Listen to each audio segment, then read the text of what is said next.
Éric Nolot. Un nom qui, pendant des décennies, a résonné dans les studios de télévision, les plateaux de radio, les tribunes littéraires et sportives, un nom qui, à lui seul, incarnait la verve, l'audace, l'intelligence et la passion. On l'aimait ou on le redoutait, mais jamais, au grand jamais, on ne pouvait l'ignorer. Car Éric Nolot était de ceux qui osaient. Oser dire, oser penser, oser défier le confort des certitudes. Né à Baden-Baden, grandi dans une France traversée de débats et de secousses intellectuelles, il s'est imposé, plume en main, comme essayiste hors pair, d'abord sur le terrain littéraire, puis dans l'arène plus brûlante de la politique et du sport. Sur les écrans, aux côtés d'Éric Zemmour dans l'émission devenue culte On n'est pas couché, il forgea sa réputation, celle d'un esprit libre, incisif, intraitable, parfois brutal, mais toujours habité d'un amour profond pour le verbe et la confrontation des idées.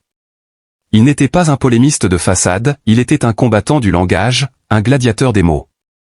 Sa carrière prit 1000 visages, écrivain, traducteur, chroniqueur sportif, animateur, critique littéraire.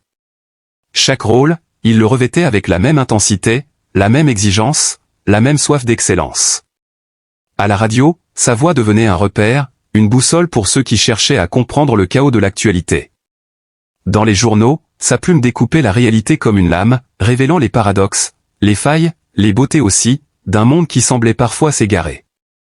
Longtemps, il fut classé à gauche, héritier de cette tradition critique et contestataire qui nourrit l'esprit français. Mais au fil des années, ses positions évoluèrent, ses amitiés aussi. De la gauche, il glissa vers la droite, puis vers une droite de plus en plus radicale, jusqu'à se retrouver catalogué par ses adversaires comme figure de l'extrême droite intellectuelle.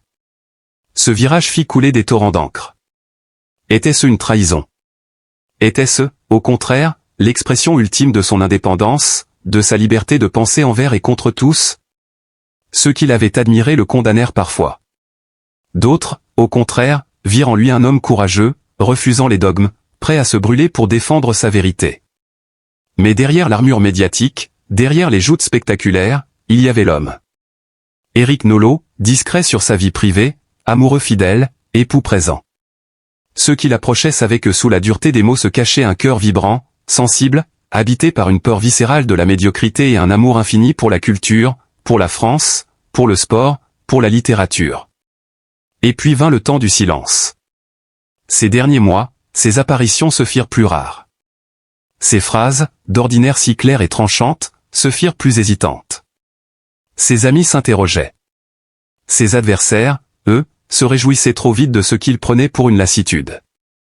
Mais la vérité, terrible, implacable, ne tarda pas à éclater. Éric Nolot, l'infatigable débatteur, l'écrivain insatiable, le chroniqueur inépuisable, était malade. Une maladie sournoise, qui le rongeait dans l'ombre, qu'il avait choisi de taire, par pudeur, par fierté peut-être. Le couperet est tombé brutalement, sa femme, dans un communiqué empreint d'une dignité bouleversante, confirma la nouvelle. Oui, Éric nous a quittés. Oui, l'homme qui n'avait jamais reculé devant une polémique, jamais reculé devant la colère du public, jamais reculé devant l'hostilité d'un monde divisé, avait fini par céder face à l'implacable fatalité. Ce fut un choc immense. Alors, la France se souvint. Elle se souvint de ses envolées lyriques, de ses colères mémorables, de ses éclats de rire partagés sur les plateaux, de sa culture immense qu'il dispensait comme on offre un trésor. Elle se souvint de ses contradictions aussi, de son cheminement singulier, de ce glissement politique qui avait tant fait parler. Mais au-delà des clivages, au-delà des jugements, ce qui surgit, ce fut une admiration unanime. Car qu'on l'ait aimé ou non, on ne pouvait que saluer son courage, sa droiture, son engagement total. Éric Nolot n'était pas un homme tiède. Il ne supportait pas l'eau fade des compromis. Il voulait le feu, la tempête, l'orage des idées. Sa vie fut une bataille permanente, bataille pour la littérature, pour le sport, pour l'opinion libre, pour la vérité telle qu'il la concevait. Et c'est ainsi qu'il doit rester dans nos mémoires, un combattant, un passionné, un homme debout. À présent, le silence a remplacé sa voix. Les micros ne vibreront plus sous ses répliques, les caméras ne saisiront plus ses gestes vifs, les stades ne résonneront plus de ses commentaires ardents. Mais son héritage demeure. Dans ses livres, dans ses chroniques, dans les milliers de vidéos où il fit face avec panache, il reste vivant, brûlant, incandescent. Et l'on se prend à imaginer, dans ce royaume invisible où il repose désormais, Éric reprenant le débat, interrogeant les grands esprits du passé, défendant ses convictions face à des adversaires éternels. Là encore, il n'aurait pas peur. Car Éric Nolot n'a jamais eu peur de la confrontation, jamais peur de l'incompréhension, jamais peur de l'isolement. Oui, sa vie se termine dans la tristesse, confirmée par les mots tremblants de son épouse. Oui, le deuil est immense pour ceux qui l'ont aimé. Mais il faut voir plus loin, il faut voir en Éric Nolot une figure à part, un homme qui, jusqu'au bout, aura incarné la liberté, l'exigence, le refus du consensus mou. Un homme qui aura marqué l'histoire culturelle et médiatique française comme peu d'autres. Alors, en ce jour où son nom s'éteint des écrans mais brûle encore dans nos mémoires, levons nos voix pour lui rendre hommage. Non pas avec des larmes seulement, mais avec ce qu'il aimait par-dessus tout, des mots. Des mots forts, vrais, qui vibrent, qui cognent. Des mots pour dire qu'Éric Nolot n'était pas seulement un polémiste, pas seulement un essayiste, pas seulement une voix. Il était une conscience. Une conscience tourmentée, parfois dérangeante, toujours éclatante. Et dans ce vacarme du monde, une place restera désormais vide, irremplaçable. Éric Nolot n'est plus. Mais il est, et restera, un phare. Mais au-delà des débats politiques, au-delà des étiquettes qu'on a tenté de lui coller, homme de gauche, transfuge vers la droite, voix de l'extrême, il y avait l'essentiel, une trajectoire humaine. Car Éric Nolot n'était pas qu'un intellectuel tranchant, il était un homme de chair et de sang, un mari, un ami, un compagnon de route pour des milliers de lecteurs et d'auditeurs. Ses proches le décrivaient comme passionné, parfois colérique, mais profondément généreux. Toujours prêt à donner de son temps, de son énergie, de son esprit, pour transmettre ce qu'il savait et ce qu'il croyait. C'est cela, sans doute, qui explique la vague d'émotions qui a suivi l'annonce de sa disparition. Les réseaux sociaux, souvent impitoyables, se sont soudain couverts de messages de respect, de gratitude, de tristesse. Ses anciens adversaires, même les plus acharnés, ont reconnu en lui un grand homme, un esprit rare. Certains ont confié qu'il s'était construit en opposition à lui, que ses contradictions avaient nourri les leurs, que son courage les avait forcés à réfléchir plus loin. Et n'est-ce pas là, au fond, la marque ultime de la grandeur ? Faire penser, provoquer, éveiller, secouer, même au prix de la controverse. Son épouse, dans sa dignité, a tenu des mots simples mais déchirants. Éric s'est battu comme il a toujours vécu, avec force, avec passion, sans jamais renoncer. Jusqu'au bout, il est resté lui-même. Ses phrases résonnent comme un testament. Car c'est exactement ainsi que nous voulons nous souvenir de lui, un homme entier, refusant la compromission, affrontant la vie comme une arène, où chaque jour était une lutte. Il faut aussi rappeler son rôle d'essayiste, d'écrivain, celui qui maniait la plume avec autant de force que la parole. Ses livres ne se lisaient pas à la légère, ils dérangeaient, ils questionnaient, ils bouleversaient. C'était là son art, non pas écrire pour plaire, mais écrire pour réveiller. Chaque ligne portait cette exigence intellectuelle rare, cette volonté de hisser le lecteur plus haut, de lui refuser la facilité.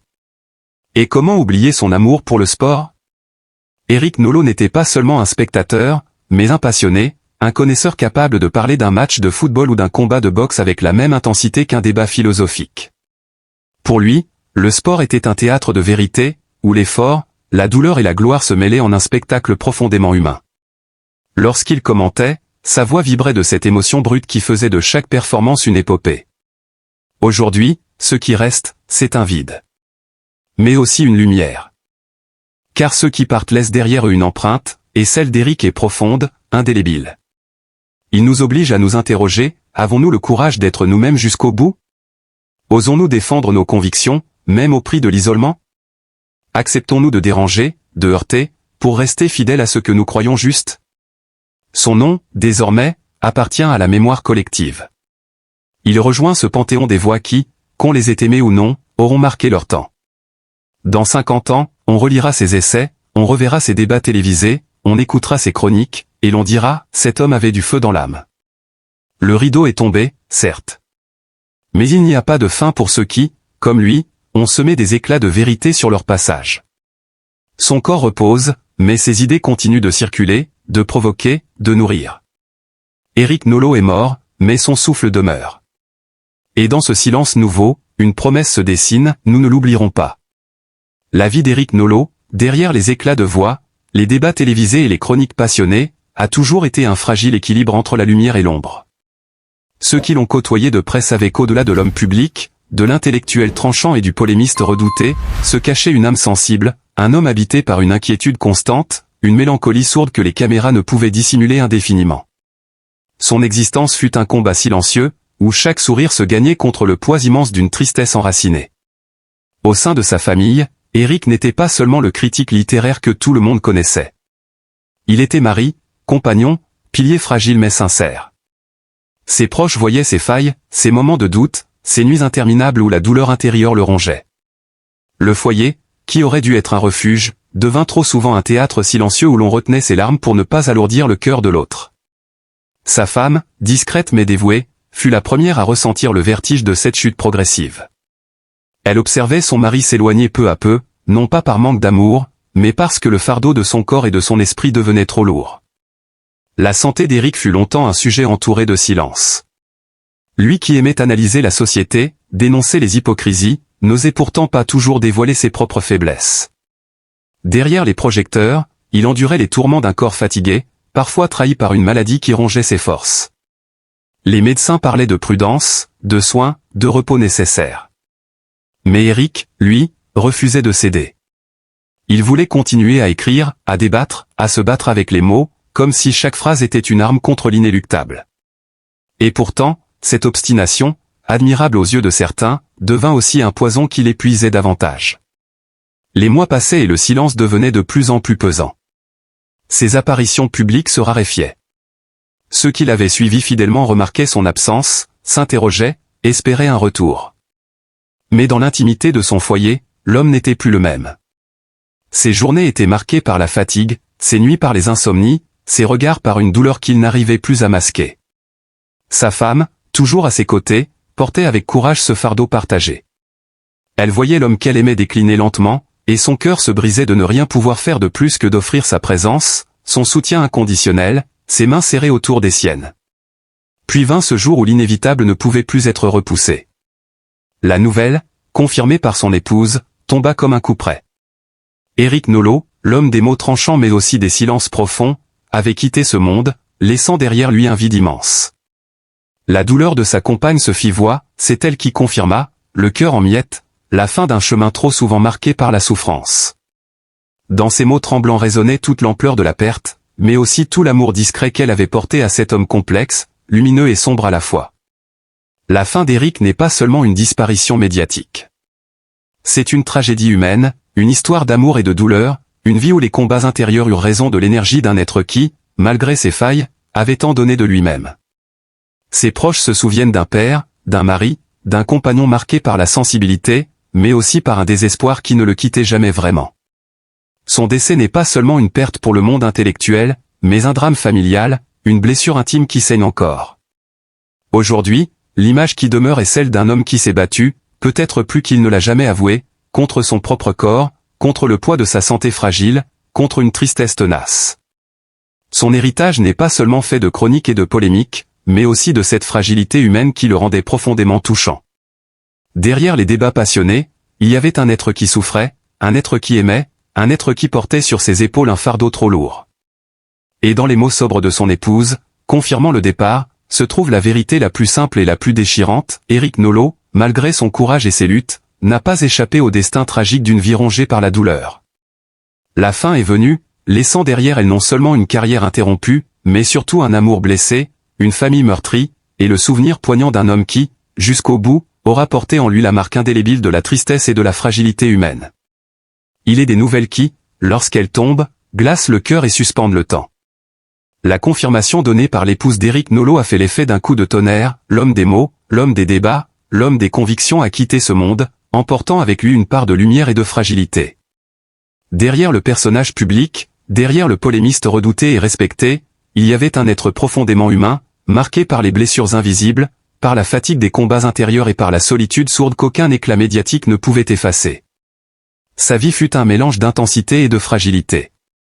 Il avait cette passion dévorante pour les lettres, pour l'échange, pour la confrontation des idées. Mais derrière cette énergie apparente, il luttait souvent contre lui-même, contre un corps qui se fatiguait, contre un cœur qui portait en silence un poids immense. Sa femme, courageuse et digne, a été le témoin de cette lente descente, la gardienne de ses nuits d'angoisse, la présence réconfortante qui a tenu sa main quand les mots n'avaient plus la force d'apaiser. C'est elle, avec une voix brisée par la douleur, qui a confirmé la terrible vérité, Eric n'est plus. Face à une telle perte, que nous reste-t-il? Sinon l'amour, sinon la mémoire, sinon l'empathie que nous devons à ceux qui restent. La disparition d'Eric Nolot ne doit pas être réduite à une simple annonce, à une information qui circule et s'efface aussitôt dans le flux du quotidien. Elle doit être l'occasion pour chacun de nous de réfléchir à ce que signifie la fragilité humaine, à la valeur immense de la bienveillance, à l'importance d'aimer et de soutenir ceux qui, autour de nous, portent en silence des fardeaux invisibles. Il est trop facile de ne voir en lui que l'intellectuel, le critique, le polémiste. Mais derrière le masque de la scène publique, il y avait un mari, un compagnon, un ami, un homme fait de doutes et de blessures. Sa vie rappelle à quel point nous avons besoin de douceur dans nos relations, de tendresse dans nos paroles, d'écoute dans nos gestes. La dureté du monde, les exigences de la société, la pression constante finissent par briser les plus solides, et c'est alors que la main tendue, le regard compatissant, l'amour sincère prennent toute leur valeur. Aujourd'hui, nous devons entourer sa famille de notre chaleur. Nous devons penser à son épouse, qui a porté ce chagrin au plus près, qui a été le témoin direct d'une fin douloureuse et qui, malgré sa propre peine, a trouvé la force d'annoncer au monde ce départ. Nous devons, par nos mots, par notre silence respectueux, par notre solidarité, lui rappeler qu'elle n'est pas seule, que dans le vide immense laissé par Eric, une communauté entière se tient derrière elle. La mort d'Eric Nolot n'est pas seulement la fin d'une carrière, elle est une leçon de vie. Elle nous enseigne que la célébrité ne protège pas des douleurs intimes, que la culture ne guérit pas toujours les blessures invisibles, que l'intelligence et la brillance ne suffisent pas à apaiser l'âme. Elle nous appelle à être plus humains, plus attentifs, plus bienveillants. À aimer plus fort, plus tôt, sans attendre qu'il soit trop tard. Dans ce moment de recueillement, la meilleure façon d'honorer sa mémoire n'est pas seulement de citer ses phrases ou de rappeler ses débats, mais de prolonger son héritage dans nos vies quotidiennes, en tendant la main à celui qui souffre, en soutenant celle qui vacille, en partageant un mot de réconfort, en offrant une oreille attentive. Car c'est ainsi que l'on transforme une perte en un élan de fraternité, que l'on transforme la douleur en une énergie capable de rapprocher les cœurs. Que chacun de nous garde d'Eric non seulement l'image de l'homme public, mais aussi celle de l'être fragile qu'il fut, de l'homme qui, malgré ses luttes, a continué à se battre avec ses armes, les mots, la pensée, la conviction. Et que cette image nous serve de rappel, nous sommes tous vulnérables, tous en quête d'amour et de compréhension.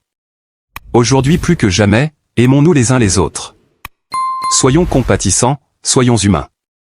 Pour Eric Nolot, pour sa mémoire, pour sa famille, mais aussi pour nous-mêmes, afin que de sa disparition jaillisse une étincelle de tendresse capable de réchauffer ce monde trop souvent indifférent.